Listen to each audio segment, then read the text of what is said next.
Certains mystères ont des communautés entières pendant des décennies, laissant les familles dans l'attente désespérée de réponses qui ne semblent jamais venir.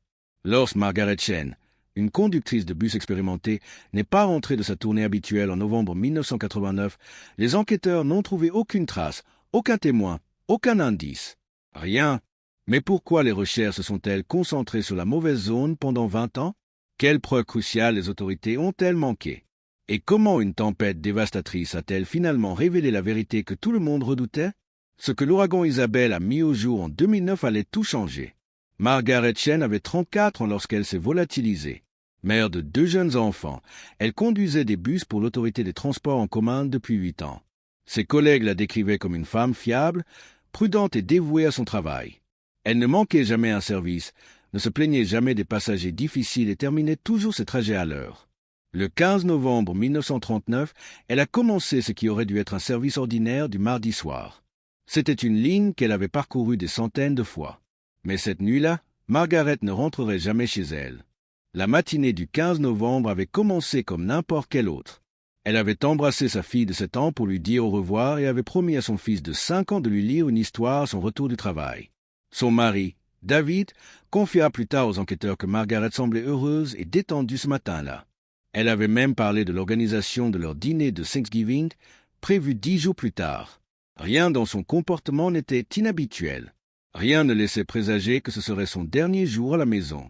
Le service de Margaret a commencé à 15h30 au dépôt de Riverside Drive. Son superviseur, Frank Morrison, se souvient avoir vérifié son bus avant son départ. Le véhicule était en parfait état, récemment révisé, avec le plein de carburant. La ligne de Margaret, la 47, partait du centre-ville, traversait plusieurs quartiers résidentiels avant de se terminer au centre commercial de Maple Ridge. Un trajet qui durait environ 2 heures. Elle devait être de retour au dépôt vers 20 heures. Frank s'attendait à la voir arriver pile à l'heure. Comme toujours, les premiers arrêts de Margaret se sont déroulés sans encombre. Des passagers ont rapporté plus tard qu'elle semblait normale, saluant les habitués avec son sourire chaleureux habituel. Madame Eleanor Hartwell, une femme âgée qui prenait le bus 2 fois par semaine pour rendre visite à sa sœur, fut l'une des dernières personnes à voir Margaret vivante. Elle est se montée dans le bus à 16h15, au coin de la rue Oak et de la 3e avenue. Madame Hartwell a raconté à la police que Margaret lui avait demandé des nouvelles de la santé de sa sœur et avait mentionné que le temps se rafraîchissait. Une conversation brève et amicale entre 2 personnes qui se connaissaient depuis des années. Le bus a poursuivi sa route à travers les quartiers résidentiels d'Eastwood et de Ferndale. À chaque arrêt, Margaret suivait sa routine, ouvrant les portes, aidant les passagers âgés, s'assurant que tout le monde était bien assis avant de repartir. Plusieurs passagers se sont souvenus de sa patience particulière avec un homme âgé confus qui ne savait pas où il voulait aller. Elle avait pris le temps de l'aider à trouver sa destination. C'était un comportement typique de Margaret, connu pour sa gentillesse envers tous. Mais quelque chose de terrible était sur le point de se produire. À 18h45, Margaret a fait son arrêt prévu au centre communautaire de Ferndale. 3 passagers sont descendus, 2 sont montés. La dernière personne à monter était un jeune homme d'une 20aine d'années, portant une veste sombre et une casquette de baseball. Un passager, James Rodriguez, décrira plus tard l'homme comme étant nerveux et agité. Il ne cessait de regarder autour de lui et de vérifier sa montre. James a trouvé cela étrange, mais n'y a pas prêté plus d'attention sur le moment. Après tout, les gens étaient souvent anxieux ou pressés dans les transports en commun. Le bus de Margaret ne transportait plus que 4 passagers, alors qu'il se dirigeait vers la dernière partie de son trajet. L'arrêt suivant devait être à Hillcrest Avenue, suivi de 2 autres avant d'atteindre le centre commercial. Mais le bus n'est jamais arrivé à Hillcrest Avenue. Quelque part entre le centre communautaire et cet arrêt, Margaret Chen et son bus avaient tout simplement disparu. Ce qui s'est passé pendant ces 20 minutes restera un mystère pendant les 20 années suivantes. Les réponses étaient cachées dans un endroit où personne n'avait pensé à chercher. David Chen a commencé à s'inquiéter lorsque Margaret n'est pas entrée à 21h. Elle n'avait jamais eu plus de quelques minutes de retard sans appeler.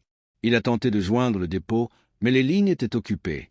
À 21h30, il a appelé le superviseur de Margaret, Frank Morrison, chez lui.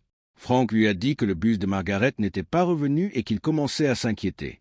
Le dernier contact radio avec Margaret avait eu lieu à 18h30 lorsqu'elle avait signalé être à l'heure au centre communautaire de Ferndale. Frank a immédiatement appelé la police pour signaler la disparition d'un bus et de sa conductrice. En moins d'une heure, des voitures de patrouille parcouraient la ligne 47 à la recherche du moindre signe de Margaret ou de son bus. Elles ont vérifié le centre commercial, pensant qu'elle avait peut-être eu un problème mécanique, mais le parking était vide, à l'exception de quelques clients tardifs. La police a étendu ses recherches aux rues et parkings avoisinants. Ils n'ont rien trouvé. C'était comme si Margaret et son bus de 9 mètres de long s'étaient volatilisés. Les recherches ont véritablement commencé le lendemain matin. Policiers, responsables des transports et bénévoles, se sont déployés dans toute la ville, suivant tous les itinéraires que Margaret aurait pu emprunter. Ils ont vérifié les hôpitaux, les sociétés de remorquage et même les autres réseaux de transport. Chaque piste menait à une impasse. L'inspectrice Sarah Walsh fut chargée de diriger l'enquête. Forte de ses 12 ans d'expérience, elle avait traité de nombreuses affaires de disparition. Mais celle-ci était différente. On ne disparaît pas comme ça avec un bus de ville. Le véhicule était trop grand pour être caché facilement, trop reconnaissable pour passer inaperçu. L'inspectrice Walsh a interrogé la famille, les amis et les collègues de Margaret. Tous lui ont dit la même chose. Margaret était une mère dévouée et une employée fiable qui n'aurait jamais abandonné ses responsabilités. Quelque chose de terrible lui était arrivé. L'inspectrice Walsh a interrogé attentivement les 4 passagers qui se trouvaient dans le bus de Margaret lors de ce dernier trajet. Leur témoignage est incohérent mais troublant. James Rodriguez, l'homme qui avait remarqué le passager nerveux, l'a décrit en détail. Le jeune homme était descendu du bus au même arrêt où il était monté, au centre communautaire. Il n'avait voyagé que sur la distance d'un seul arrêt, ce qui semblait étrange. Les 3 autres passagers se souvenaient tous de lui. Blanc, de taille moyenne, portant des vêtements sombres et une casquette de baseball rabattue sur le visage. Aucun d'eux ne l'avait vu assez clairement pour fournir un portrait robot détaillé.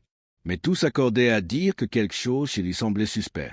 L'inspectrice Walsh a commencé à se demander si ce mystérieux passager était lié à la disparition. Au fil des semaines, les recherches se sont étendues au-delà des limites de la ville. La photo de Margaret a été diffusée dans 3 États. Les chaînes de télévision locales ont couvert l'affaire. Mais le mystère s'est épaissi lorsque les enquêteurs ont découvert que les effets personnels de Margaret avaient également disparu. Son sac à main, son sac repas et son thermos, qu'elle gardait toujours dans un compartiment verrouillé, étaient introuvables. Cela suggérait que quoi qu'il soit arrivé à Margaret, cela s'était produit alors qu'elle était encore avec le bus. Les indices pointaient vers un enlèvement ou pire encore. Mais sans le bus, les enquêteurs n'avaient aucune scène de crime à examiner. David Chen luttait pour maintenir sa famille unie. Ses enfants demandaient chaque jour quand leur mère rentrerait à la maison. La disparition de Margaret a fait la une des journaux pendant des semaines. Mais avec le temps, l'attention du public a diminué. La famille a organisé des veillées et débattu, a placardé des affiches et a offert une récompense. La mère de Margaret, Linda Wang, a emménagé avec David et les enfants. Elle a confié aux journalistes que sa fille avait des projets, qu'elle économisait pour reprendre ses études et devenir enseignante. Elle avait trop de raisons de vivre pour disparaître volontairement. Quelqu'un l'avait arrachée à sa famille et il méritait de savoir ce qui s'était passé. 6 mois après la disparition, l'inspectrice Walsh avait interrogé des centaines de personnes sans obtenir de preuves solides. Le dossier s'épaississait, mais le mystère restait entier. Le passager nerveux n'a jamais été identifié.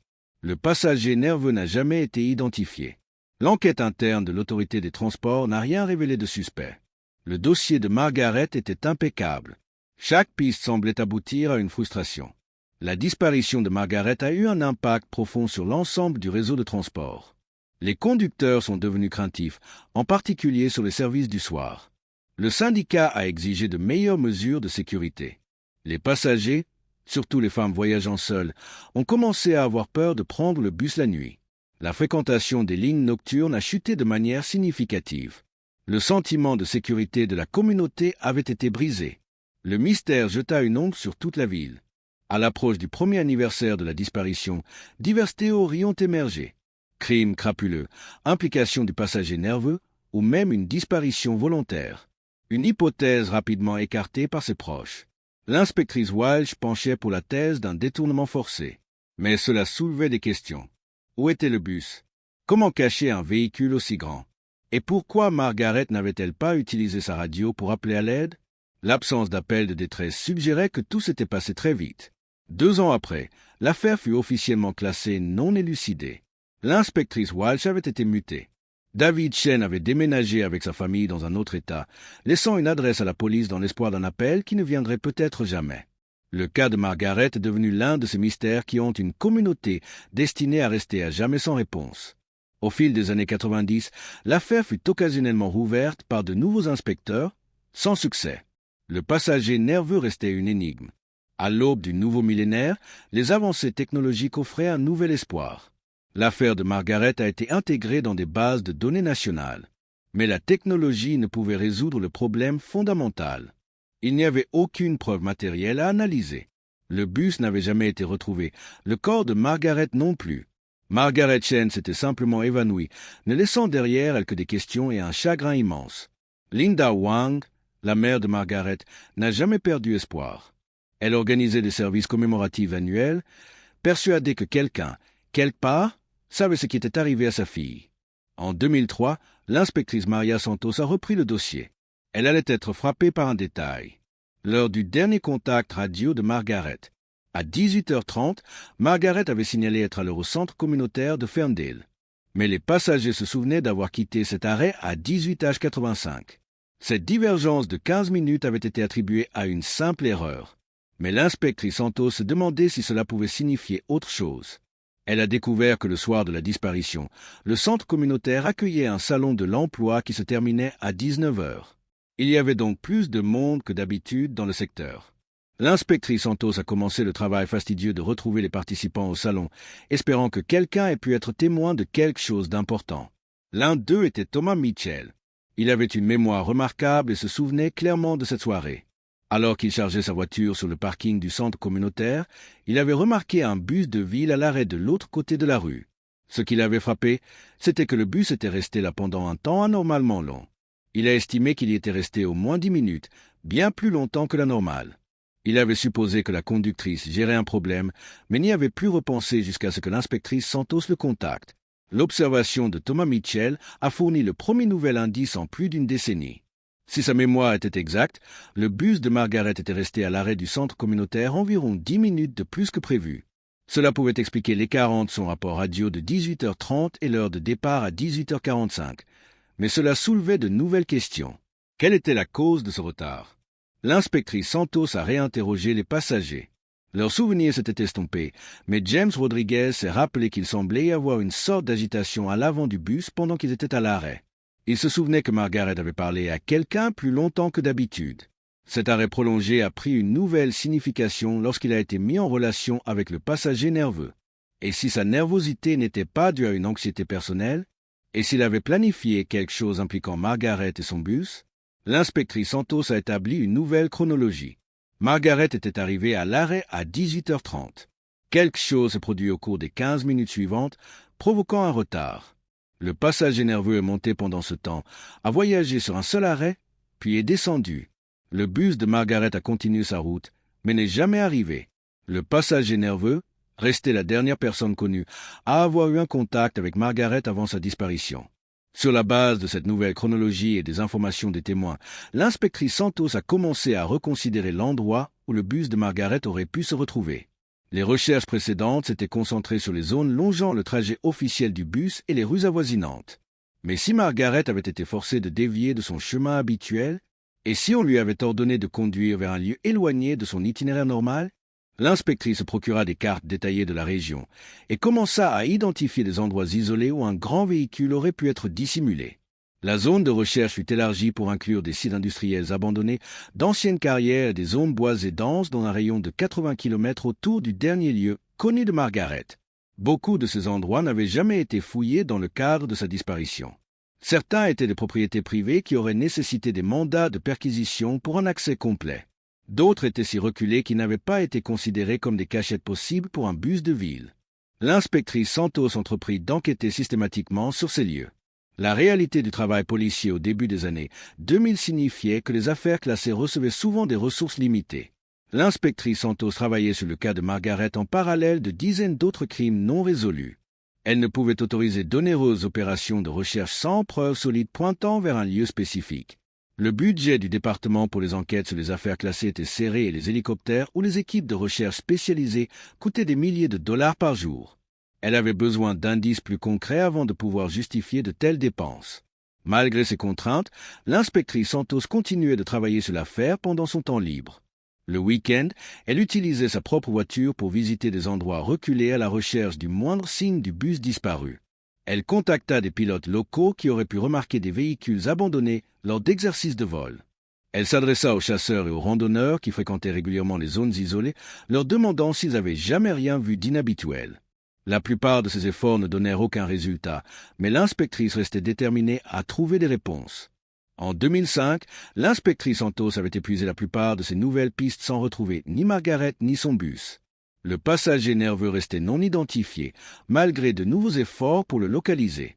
L'arrêt prolongé au centre communautaire de Ferndale avait fourni un contexte à la disparition de Margaret, mais n'avait pas révélé ce qu'il y était réellement arrivé. L'affaire retourna au statut de cold case, classé parmi des centaines d'autres mystères non résolus.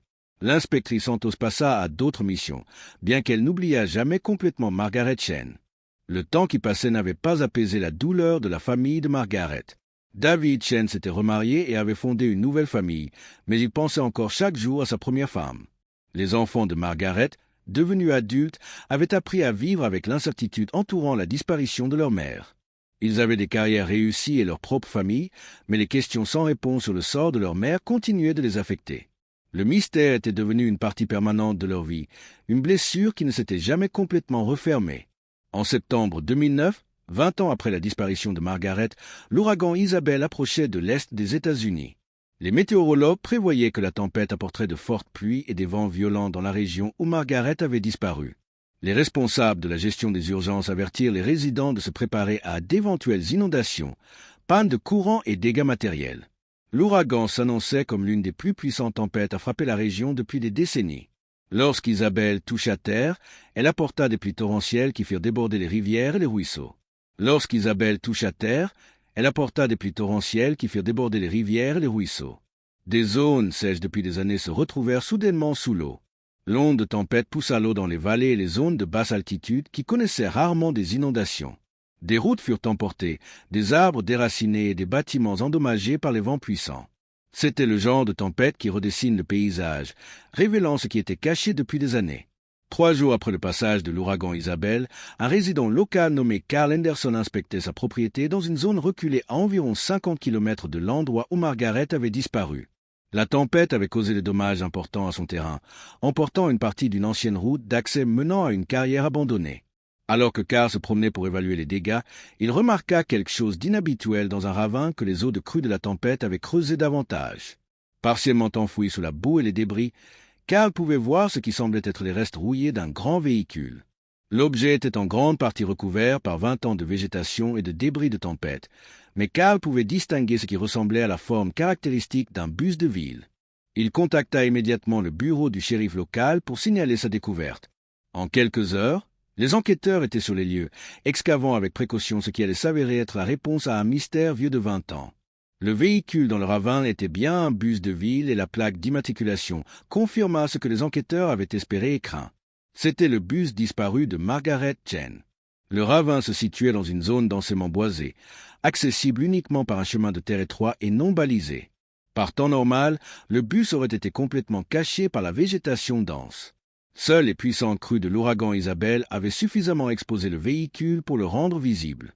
L'inspectrice Santos, désormais superviseur de l'unité des affaires classées, fut immédiatement contactée. Elle se rendit sur les lieux et se tint au bord du ravin, regardant le bus qui avait échappé aux chercheurs pendant 2 décennies. Le véhicule était gravement détérioré par des années d'exposition aux éléments, mais c'était sans aucun doute le bus que Margaret conduisait ce soir de novembre 1949. Le mystère de sa localisation était enfin résolu, mais de nombreuses questions subsistaient. Extraire le bus du ravin fut une opération complexe qui nécessita un équipement spécialisé et une planification minutieuse. Le véhicule s'était encastré dans la pente du ravin, maintenu en place par les racines des arbres et des décennies de débris accumulés. Les enquêteurs devaient tout documenter avant que le bus ne puisse être déplacé, photographiant et mesurant chaque détail de sa position et de son état. Le processus d'excavation prit plusieurs jours et nécessita l'utilisation d'engins lourds pour extraire le but en toute sécurité. Alors que les ouvriers retiraient soigneusement la boue et les débris de l'intérieur du bus, ils firent une découverte macabre. Des restes humains furent découverts dans la zone du conducteur, ainsi que des objets personnels ayant appartenu à Margaret Chen. Son sac à main était toujours là, contenant son permis de conduire et des photos de famille qui avaient miraculeusement survécu à 20 ans d'exposition aux éléments. La confirmation que les enquêteurs redoutaient était désormais indéniable. Margaret était morte dans son bus, loin de l'itinéraire qu'elle était censée suivre. L'examen médico-légal de la dépouille de Margaret et du bus fournit des preuves cruciales sur ce qui s'était passé ce soir de novembre 1989. La position du corps de Margaret indiquait qu'elle était décédée alors qu'elle était encore assise au volant. Il n'y avait aucune preuve de lutte à l'intérieur du bus, suggérant que ce qui avait causé sa mort s'était produit rapidement. Le médecin légiste détermina que Margaret avait subi une blessure mortelle à la tête, bien que la cause exacte fût difficile à déterminer après 20 ans. Les enquêteurs trouvèrent autre chose de significatif dans le bus, des impacts de balles dans le pare-brise. Le verre s'était désintégré depuis longtemps, mais le cadre métallique montrait des preuves claires de tir. Les experts en balistique déterminèrent que les tirs provenaient de l'extérieur du bus, dirigés vers le poste de conduite. Cet indice suggérait que Margaret avait été assassinée, abattue alors qu'elle était au volant de son bus. L'endroit isolé où le bus fut retrouvé indiquait qu'elle avait été forcée de s'y rendre avant d'être tuée. En se basant sur les preuves matérielles et les témoignages de 1989, les enquêteurs commencèrent à reconstituer ce qui était arrivé à Margaret Chen. Ils pensaient que le passager nerveux observé par les autres usagers était impliqué dans sa disparition. Cette personne était probablement montée dans le bus au centre communautaire de Ferndale avec l'intention de forcer Margaret à conduire jusqu'à l'endroit isolé où son corps fut finalement retrouvé. L'arrêt prolongé au centre communautaire a pu être le moment où le passager a révélé ses intentions à Margaret. Le fait que la radio de Margaret n'ait pas été utilisée pour appeler à l'aide suggérait qu'elle avait été immédiatement menacée et qu'on lui avait ordonné de ne contacter personne. Le passager l'avait probablement dirigée hors de son itinéraire normal, empruntant le chemin de terre non balisé menant à la carrière abandonnée. Une fois arrivée à cet endroit isolé, Margaret avait été abattue. Le meurtrier avait ensuite abandonné le bus dans le ravin, où il était resté caché jusqu'à ce que les crues de l'ouragan Isabelle le révèlent 20 ans plus tard. Avec de nouvelles preuves matérielles et la découverte de la dépouille de Margaret, son affaire fut officiellement rouverte en tant qu'enquête pour homicide. L'inspectrice Santos réunit une équipe pour réexaminer toutes les preuves de 1949 à la lumière de ce qu'il savait désormais du crime. Le mystérieux passager qui avait semblé nerveux pendant le trajet en bus était maintenant le principal suspect du meurtre de Margaret. Malheureusement, 20 ans s'étaient écoulés et de nombreux témoins originaux étaient décédés ou avaient déménagé. L'enquête faisait face à des défis importants. La scène de crime avait été exposée aux éléments pendant 2 décennies, détruisant une grande partie des preuves médico-légales potentielles. Le suspect n'avait jamais été identifié, malgré des efforts considérables en 1989 et les années suivantes. Les preuves ADN du bus étaient contaminées par 20 ans d'exposition à la pluie, à la neige et à la faune. L'affaire, qui semblait insoluble en 1989, restait extrêmement difficile à poursuivre, même avec la découverte du corps de Margaret et du bus. La découverte du bus et de la dépouille de Margaret Chen suscita une intense attention médiatique. L'histoire fit la une des journaux de la région, ramenant l'attention sur une affaire que beaucoup de gens n'avaient jamais oubliée. La famille de Margaret ressentit un mélange de soulagement et de chagrin renouvelé. Ils savaient enfin ce qui était arrivé à leurs proches, mais la confirmation de sa mort ravivait la douleur après 20 ans d'incertitude. David Chen, désormais remarié et père d'adolescents, s'adressa aux journalistes. Il déclara que bien qu'il soit reconnaissant d'avoir enfin des réponses, il était attristé qu'elle soit morte seule dans une situation si effroyable. Il exprima l'espoir que la réouverture de l'enquête permettrait d'identifier son meurtrier et de rendre justice à Margaret. Ses enfants adultes parlèrent également publiquement, décrivant comment la disparition de leur mère avait affecté toute leur vie. Malgré le passage de 20 ans, les enquêteurs refusaient d'abandonner.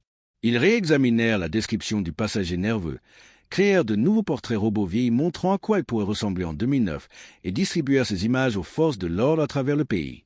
Ils utilisèrent également de nouvelles technologies de base de données pour croiser des crimes similaires qui auraient pu être commis par la même personne. L'enquête révéla plusieurs autres agressions contre des employés des transports en commun dans la région à la fin des années 1980 et au début des années 1990. Bien qu'aucun de ces cas n'impliquât de meurtre, le schéma suggérait que quelqu'un ciblait spécifiquement les conducteurs de bus et de métro. Les enquêteurs commencèrent à se demander si le meurtrier de Margaret avait commis d'autres crimes avant et après son meurtre. Cette possibilité élargit le champ de leur enquête, mais la rendit aussi plus complexe. Les progrès de l'analyse ADN depuis 1989 offraient un nouvel espoir. Les enquêteurs soumirent les preuves du bus au laboratoire médico-légal du FBI, espérant que des traces microscopiques de l'ADN du tueur auraient pu survivre à 20 ans d'exposition. Bien qu'une grande partie des preuves fût trop dégradée pour être utile, les techniciens purent extraire des profils ADN partiels de plusieurs objets trouvés dans le bus. Malheureusement, ces profils n'étaient pas assez complets pour identifier un suspect de manière définitive. Ils pouvaient être utilisés pour exclure des suspects de potentiel ou pour confirmer une correspondance si les enquêteurs trouvaient quelqu'un à comparer. Potentiel ou pour confirmer une correspondance si les enquêteurs trouvaient quelqu'un à comparer. Sans une personne spécifique à tester, les preuves ADN avaient une valeur limitée. L'affaire dépendait toujours du travail de détective traditionnel. Trouver des témoins, suivre des pistes et espérer que quelqu'un se manifesterait avec des informations sur le mystérieux passager. L'affaire de Margaret fut présentée dans plusieurs émissions de télévision spécialisées dans les cold cases et les mystères non résolus. Les émissions reconstituèrent les événements du 15 novembre 1989 et appelèrent les téléspectateurs à contacter la police s'ils avaient des informations. Ces programmes généraient des dizaines d'appels et de tuyaux, chacun devant être soigneusement examiné. La plupart se révélèrent être de fausses pistes ou des cas d'erreur d'identité. L'exposition télévisée maintint l'affaire de Margaret dans l'œil du public, mais ne produisit pas la percée que les enquêteurs espéraient. Pendant que l'enquête se poursuivait, la famille et les amis de Margaret s'efforcèrent de faire en sorte qu'on se souvienne d'elle pour plus que sa mort tragique. Ils créèrent un fonds de bourse d'études à son nom au collège communautaire local, aidant financièrement les étudiants, poursuivant des carrières dans l'éducation. Margaret avait prévu de devenir enseignante et la bourse honorait ce rêve. La Régie des transports métropolitains honora également sa mémoire en mettant en place de nouvelles mesures de sécurité pour les conducteurs de bus. Des boutons d'urgence, des systèmes de communication radio améliorés et un suivi GPS. Bien que ces mesures soient arrivées trop tard pour sauver Margaret, elles offraient une meilleure protection aux employés actuels et futurs.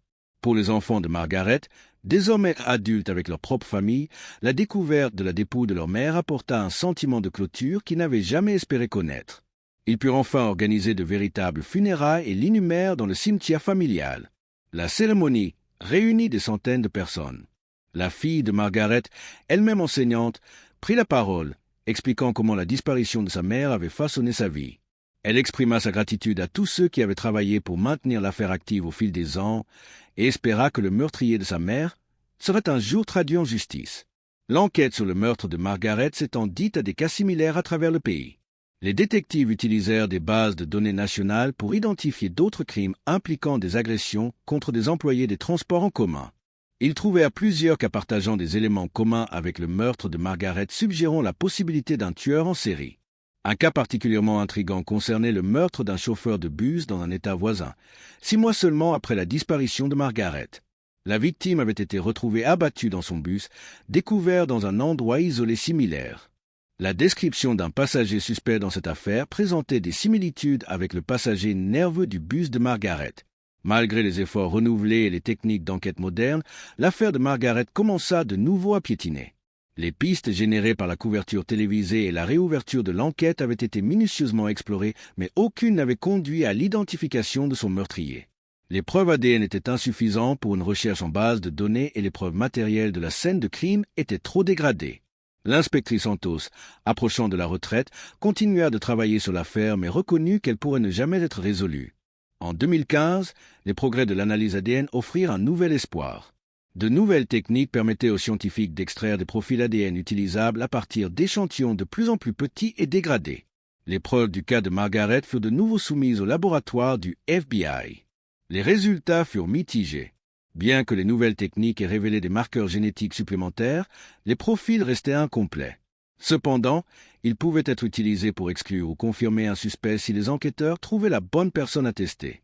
En 2017, près de 30 ans après la disparition de Margaret, une avancée inattendue survint. Robert Shen, sans lien de parenté avec Margaret, contacta la police avec une information qu'il gardait pour lui depuis des décennies.